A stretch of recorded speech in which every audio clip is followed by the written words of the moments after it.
My Lords, I want to describe what can happen, and in many cases does, if conversion therapy, a pejorative description, I would prefer to call it psychological inquiry, is not employed to gently tease out of an individual the reasons they believe they are born in the wrong body or need to die to be reborn.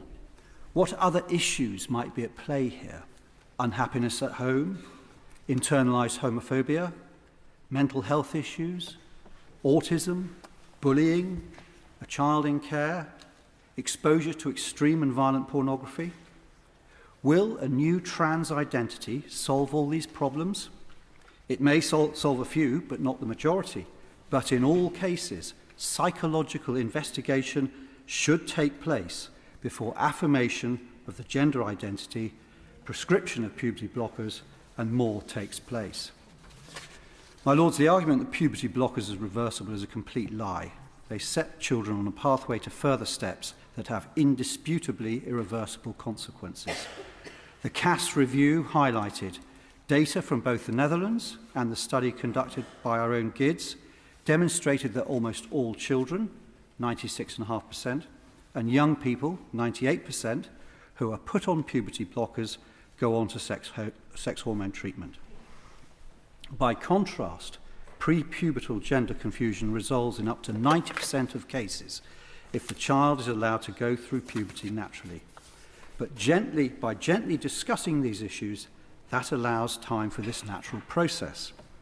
Dr. David Bell asserts once you start them on that path, it creates a self-fulfilling prophecy. And this is borne out in the testimony of several detransitioners, such as Richie Heron. He describes a conveyor belt system. That is all affirmation, no question. This extends thence to cross-sex hormones, which have irreversible consequences such as sterility, and thence to surgical intervention. Heron had surgery in 2018, but was left infertile, incontinent, and in pain, all conditions he will suffer for the rest of his life. My Lords, let me speak of another detransitioner who realises what a terrible mistake she made, who was not given any psychological therapy, her gender dysphoria not questioned. She was met with constant affirmation. Now, here I agree with the noble Baroness Hunt and congratulate on her well-reasoned speech. I commend the curious approach. But I disagree with her on the point of affirmation. If an anorexic child believes and states she is not thin enough, doctors and therapists do not affirm this, because it patently isn't true. It would be ridiculous to say to that young girl, "We affirm your views, you must lose more weight."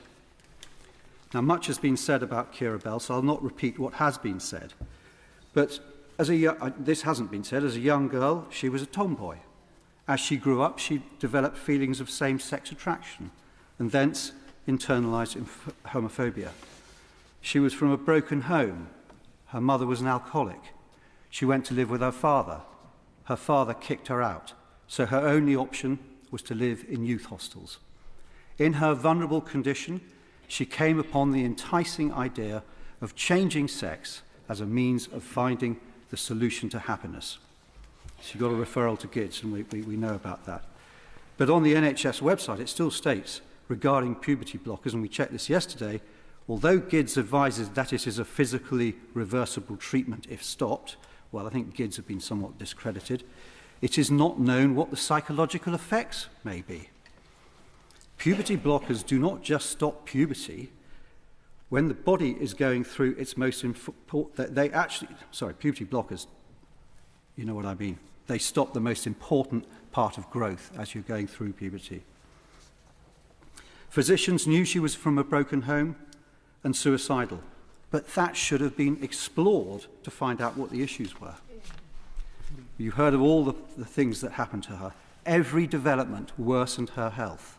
At 22, she realised she had gone down an irreversible road, so she tried to arrest the decline by stopping the hormones. She has been left deeply unhappy and desperately trying to live a normal life as a young woman.